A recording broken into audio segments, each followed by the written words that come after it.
बऱ्याचदा आपण अशाच चटपटीत रेसिपीज बघत असतो. मिसळपाव, पावभाजी, वडापाव वगैरे. तर तेव्हा काय होतं, की पाव हा बऱ्यापैकी उरतो किंवा कधी-कधी संपतो देखील. पण जेव्हा उरतो, तेव्हा त्या पावाचं काय करायचं, ते आज मी तुम्हाला सांगणार आहे. त्यामुळे व्हिडिओ कुठेही स्किप न करता तुम्ही शेवटपर्यंत बघायचा आहे आणि आपल्या चॅनलला सबस्क्राईब करून आपल्या चॅनलचा एक भाग व्हायचा आहे. हाय, हॅलो, नमस्कार. मी आनंदी अभिजित या यूट्यूब चॅनलवरती तुम्हा सर्वांचं पुन्हा एकदा खूप खूप स्वागत. तर आपण जी डिश बनवतोय त्यासाठी एका कढईमध्ये मी 2 टेबलस्पून तेल घेतलेलं आहे आणि 1 क्यूब मी बटरचा घेतलेला आहे.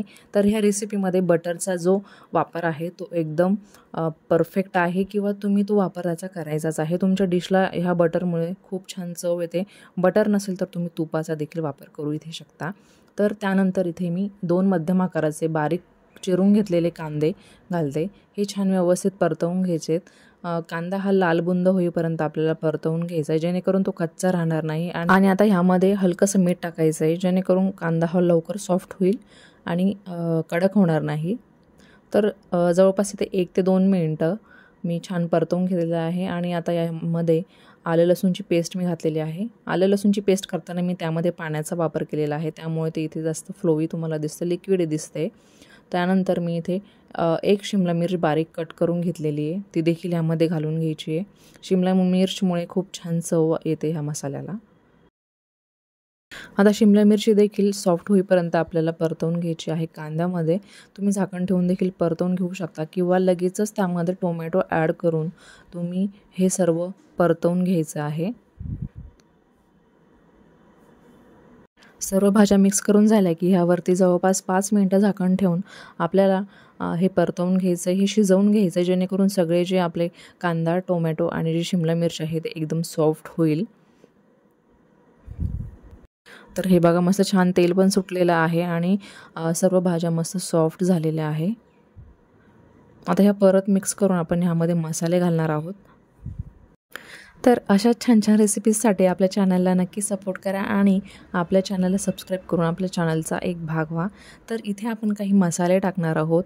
तर सुरुवातीला मी काश्मीरी लाल मिर्च टाकते 1 चमचा. त्यानंतर आपण रेग्युलर जी मिरची पावडर वापरतो ती मी अर्धा चमचा इथे घालते. आणि त्यानंतर 1 ते 1.5 चमचा मी पावभाजी मसाला इथे वापरलेला आहे.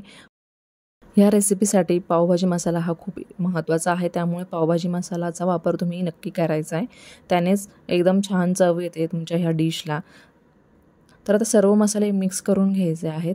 तर मसाले जळू नयेत म्हणून तुम्ही ह्यामध्ये पाणी टाकलं तरी चालणार आहे.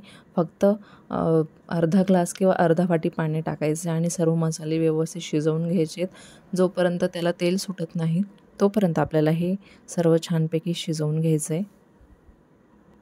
जसं की मी सांगितलं मसाले जळू नयेत म्हणून इथे मी अर्धा वाटी पाणी घालते आणि आता ही 5 मिनटं शिजवून घेते. बरोबर 5 मिनटांनी इथे छान तेल सुटलेलं आहे भाजीला.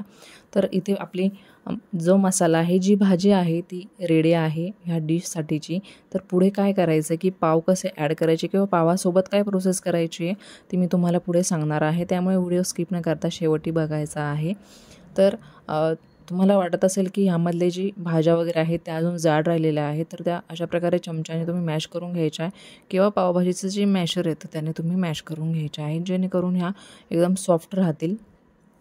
तर आता ह्या मसाल्यावरती किंवा भाजीवरती छान फ्रेश जो कांदा असतो तो कापून टाकायचा आहे. त्याचबरोबर कोथिंबीर आणि टोमॅटो जे बारीक केलेले थोडेफार तुकडे मी यावरती घालते. तर आपला मसाला इथे रेडी आहे, त्यामुळे गॅस बंद करून इथे मी एक पॅन गॅसवरती ठेवलेला आहे आणि त्यामध्ये मी एक बटरचा तुकडा घातलेला आहे. जसं की मी सुरुवातीलाच सांगितलं की बटर या डिशसाठी खूप इम्पॉर्टंट आहे. तर रात्रीचे जे उरलेले पाव आहेत त्याचे मी असे तुकडे करून घेतलेले आहेत, कारण की तुम्हाला अनुभव असेलच रात्री किंवा रात्रभर जे पाव राहतात, शिळे पाव राहतात त्यांचे असे तुकडे पडतात, ते कधीच सॉफ्ट राहत नाही. त्यामुळे मी शक्यतो इथे तुकडे करून घेतलेले आहेत. तुम्ही अख्खा पाव वापरलात तरी देखील चालणार आहे.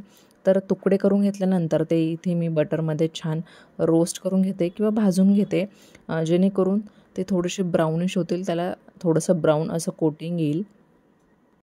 तर बटरमध्ये व्यवस्थित भाजून घेतल्यानंतर तुम्हाला दिसत असेल की छान कोटिंग असं आलेलं आहे, ब्राउनिश कोटिंग आलेलं आहे. तर ह्यामध्ये जो आपण मसाला तयार केलेला आहे तो ह्यावरती टाकून घ्यायचा, स्प्रेड करायचा. तुम्हाला जितका हवा असेल तितका मसाला तुम्ही टाकायचा आहे. पण इथे शक्यतो मी 2 मोठे चमचे ह्यावर एक ते 2 पावाचे जे तुकडे केलेले आहेत मी त्यावरती स्प्रेड करून घेते आणि हे आता जवळपास 1 ते 2 मिनटं असंच मंद आचेवरती आपल्याला मिक्स करून घ्यायचं आहे. पावभाजीला देखील लाजवेल अशी ही याची अप्रतिम टेस्ट ह्या डिशला येते. त्यामुळे जेव्हा कधीही पाव उरतात किंवा पाव शिळे राहतात तेव्हा जास्त टेन्शन न घेता तुम्ही ही रेसिपी नक्की ट्राय करा आणि तुमच्या घरच्यांना, तुमच्या मुलांना देखील खाऊ घाला. तर सर्व करताना मस्त त्यावरती फ्रेश कांदा कापून घालायचा आहे, हिरवी कोथिंबीर घालायची आणि शक्य असेल तर टोमॅटो देखील घालायचा आहे. मस्त बारीक चिरलेला टोमॅटो खूप छान लागतो आणि खूप सुंदर देखील दिसतो त्यावरती. तर एकदम मस्त अशी चटपटीत आपली डिश इथे रेडी आहे. तर व्हिडिओ कसा वाटला ते कमेंट करून नक्की सांगा.